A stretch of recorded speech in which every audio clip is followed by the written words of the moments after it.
Đi làm sớm trong tiếng Thái Lan gọi là công ty của tôi trả lương cho nhân viên vào ngày 30 hàng tháng. Nói bằng tiếng Thái là cơm trưa của nhân viên văn phòng thường có 2 loại. 3 từ vựng mà các bạn đang đi làm nhất định phải biết đó là. Và câu đầu tiên mà người Thái thường nói khi nghe điện thoại là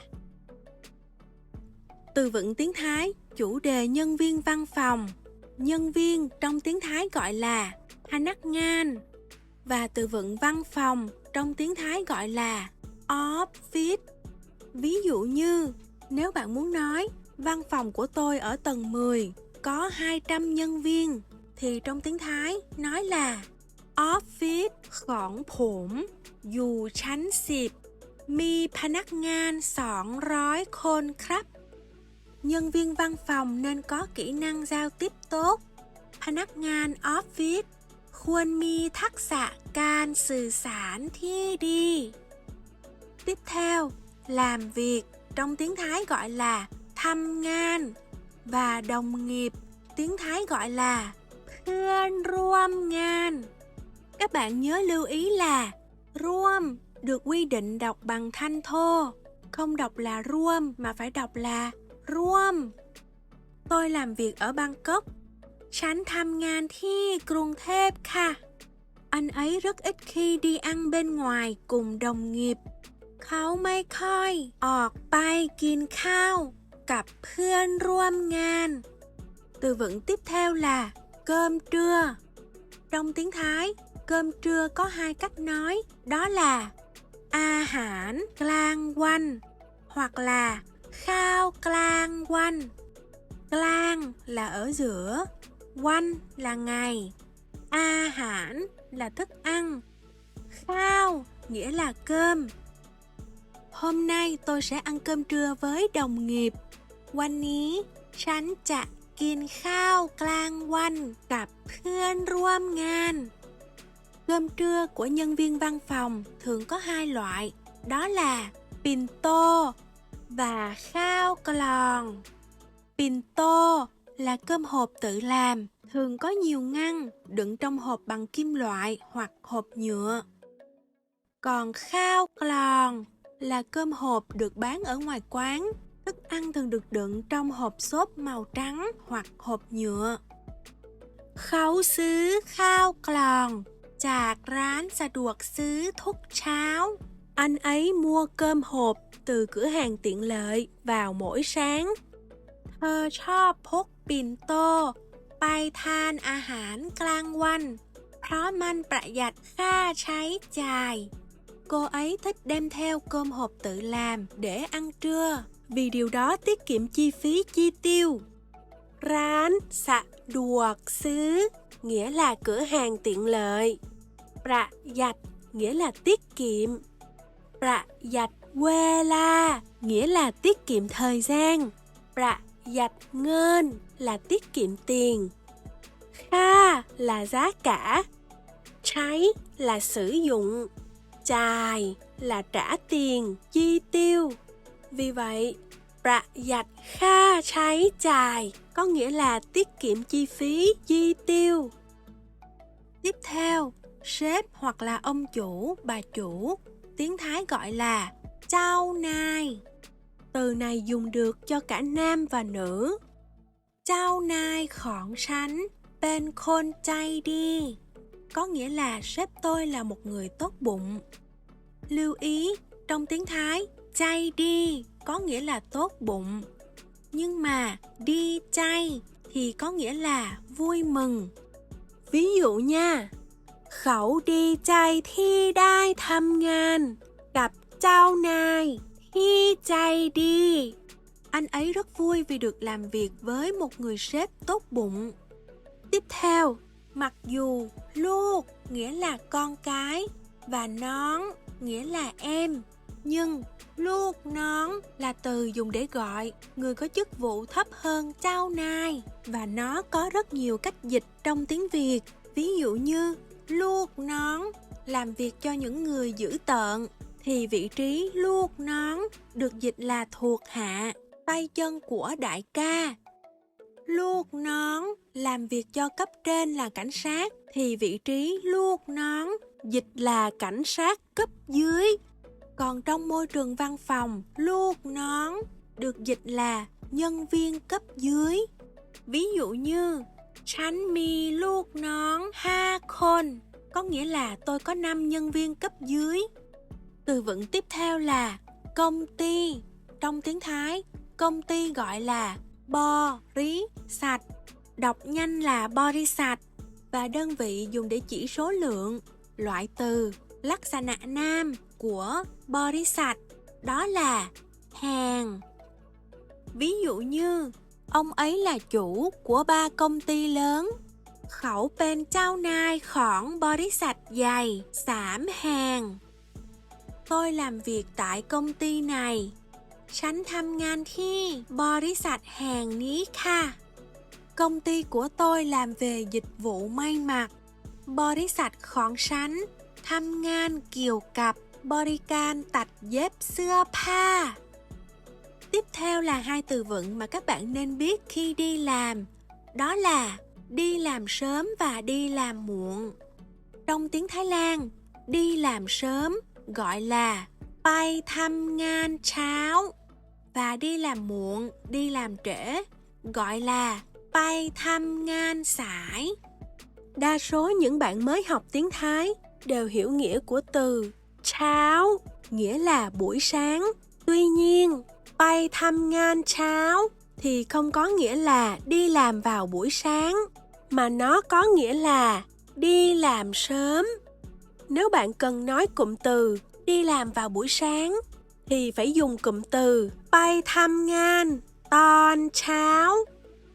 Làm việc ca sáng nói bằng tiếng Thái là ทำงานกะเช้า làm việc ca chiều ทำงานกะเย็น. Sải trong cụm từ này có nghĩa là trễ, muộn. ไปสาย nghĩa là đi trễ, xuất phát trễ. Ma sải là đến nơi trễ. Một số nhân viên văn phòng thích đi làm sớm để có được sự yên tĩnh và tập trung. พนักงานออฟฟิศบางคนชอบไปทำงานเช้าเพื่อความเงียบสงบและมีสมาธิ. สมาธิ đọc nhanh là สมาธิ có nghĩa là tập trung suy nghĩ khi làm một việc nào đó. Việc đi làm trễ có thể xuất phát từ nhiều nguyên nhân khó tránh khỏi, ví dụ như bị tắc đường hoặc vấn đề cá nhân. การไปทำงานสายอาจเกิดจากเหตุสุดวิสัย เช่น รถติด หรือปัญหาส่วนตัว. Tắc đường, kẹt xe gọi là rốt tịt chứ không phải là tịt rốt các bạn nha. ปัญหาส่วนตัว nghĩa là vấn đề cá nhân.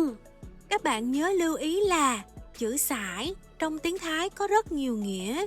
Khi nói là tính từ thì nó có nghĩa là trễ, nhưng khi sải là danh từ thì nó có nghĩa là cuộc gọi. Trả lời điện thoại, nghe máy trong tiếng Thái gọi là รับสาย. Câu đầu tiên mà người Thái thường nói khi nghe điện thoại là Hello, tên người nói พูดอยู่ค่ะ. Ví dụ như Hello, phim พูดอยู่ครับ có nghĩa là dạ alo, phim đang nghe máy đây ạ. Từ vựng tiếp theo là วางสาย kết thúc cuộc gọi, và โทรหา nghĩa là gọi điện cho ai đó. Chữ thô này là từ bất quy tắc nha, vì nó có chữ ro rưa nhưng không được phát âm âm r. Ví dụ như gọi điện cho khách hàng là โทรหาลูกค้า, gọi điện cho sếp là โทรหาเจ้านาย, gọi điện cho đồng nghiệp là โทรหาเพื่อนร่วมงาน. Tôi đã gọi điện cho khách hàng 3 lần rồi, nhưng anh ta không nghe máy. Câu này nói bằng tiếng Thái là ฉันโทรหาลูกค้า3 ครั้งแล้ว แต่เขาไม่รับสาย. ลูกค้า là khách hàng, เจ้าของร้าน là chủ cửa hàng, chủ quán. Tiếp theo, 3 từ vựng mà các bạn đang đi làm nhất định phải biết, đó là danh thiếp, số điện thoại và giấy tờ tài liệu. Danh thiếp, card visit trong tiếng Thái gọi là Nam bạch. Trong đó, Nam nghĩa là tên, bạch nghĩa là một tấm thẻ. và số điện thoại là bơ thô. Ví dụ như Khun mi Nam Bạch khỏng trao khỏng rán ní mảy,หรือ bơ thô có đai kha. Bạn có danh thiếp của chủ cửa hàng này không? Hoặc là số điện thoại cũng được. Từ vựng điện thoại trong tiếng Thái gọi là thô rác sạp, đọc nhanh là thô ra sạp. Điện thoại để bàn thì được gọi là thô ra sạp tăng tốt. Điện thoại di động được gọi là thô ra sạp mư thử, và nó được gọi tắt là mư thử. Mư là cái tay, thử là động từ cầm nắm. Từ vựng tiếp theo là giấy tờ tài liệu trong tiếng Thái gọi là ê cạ sản, đọc nhanh là ê ca sản. Sửa tài liệu gọi là ca khải ê ca sản. Ký tên vào tài liệu giấy tờ gọi là sen ê ca sản. Copy tài liệu giấy tờ thài ê ca sản.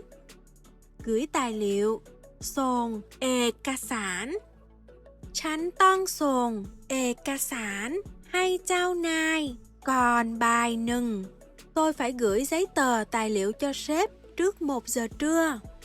Ngoài ra, động từ ký tên trong tiếng Thái gọi là sen chư hoặc là hay lai sen, và động từ xin chữ ký được gọi là khỏ lai sen. Bộ tài liệu này chưa thể gửi đi vì thiếu chữ ký của sếp. เอกสารชุดนี้ยังส่งไปไม่ได้เพราะขาดลายเซ็นของเจ้านาย. Từ vựng tiếp theo là dung. Trong công việc, dung có nghĩa là bận rộn. ช่วงนี้ฉันยุ่งมาก có nghĩa là dạo này tôi rất bận. Từ vựng tiếp theo là tiền lương. Tiền lương trong tiếng Thái gọi là ngân đươn. Ngân là tiền, đươn là tháng. Công ty của tôi trả lương cho nhân viên vào ngày 30 hàng tháng. Nói bằng tiếng Thái là บริษัทของฉันจ่ายเงินเดือนให้พนักงานในวันที่30ของทุกเดือน Tiếp theo là 2 động từ vô cùng quen thuộc đối với các bạn làm nhân viên văn phòng. Đó là ประชุม nghĩa là họp, và nách nghĩa là hẹn. Phòng họp ở tầng mấy vậy ạ?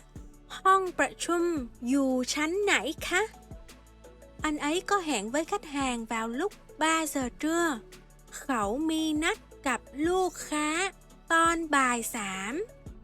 Tiếp theo, xin nghỉ phép vì lý do bị bệnh, bị ốm. Trong tiếng Thái gọi là la puồi. Xin nghỉ phép vì bận việc cá nhân thì trong tiếng Thái sẽ dùng một cụm từ khác. Đó là la kịch. ฉันขอลากิจ2 วันเพื่อไปงานแต่งที่กรุงเทพค่ะ Tôi xin nghỉ phép 2 ngày để đi dự đám cưới ở Bangkok. Để nói về việc xin nghỉ việc, xin thôi việc thì tiếng Thái sẽ dùng từ la ọt. La là từ biệt, tạm biệt, và ọt nghĩa là ra. เขาลาออกจากบริษัทแห่งนั้น2 เดือนแล้ว. Anh ấy đã thôi việc ở công ty đó được 2 tháng rồi.